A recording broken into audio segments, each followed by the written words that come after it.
À Angerville, les travaux de la Tresse sont devenus le cauchemar du maire. Rien ne se passe comme prévu avec la SAPN.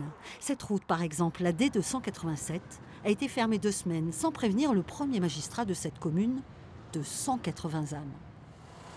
C'est un grand chantier, c'est inéluctable, mais ça n'empêche pas quand même d'avertir les gens. Je pense que tout fonctionnerait beaucoup mieux si les gens étaient avertis.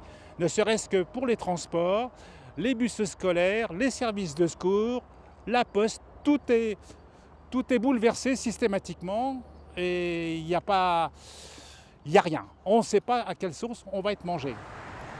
À quelques kilomètres de là, à Dozulé, la départementale 142 enjambe l'autoroute. Elle voit passer 2000 véhicules jour. Elle devrait être fermée pour 8 mois. Une nouvelle qui passe très mal. Je suis très inquiet puisque plus de 15% des flux de notre clientèle, donc de notre chiffre d'affaires, vont être supprimés.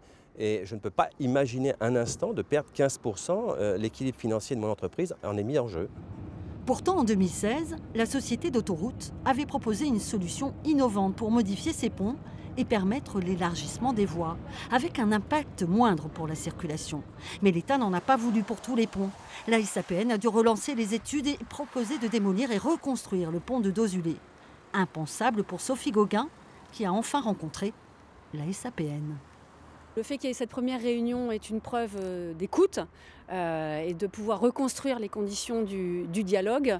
Et j'ai pu proposer qu'on étudie des solutions alternatives qui éviteraient que la ville de Dozulé soit coupée par son accès nord pendant 8 mois. Un pont provisoire est à l'étude, un pont qui pourrait débloquer ici la situation. Une prochaine réunion est prévue d'ici la fin du mois avec la SAPN, les élus et les acteurs économiques de la ville.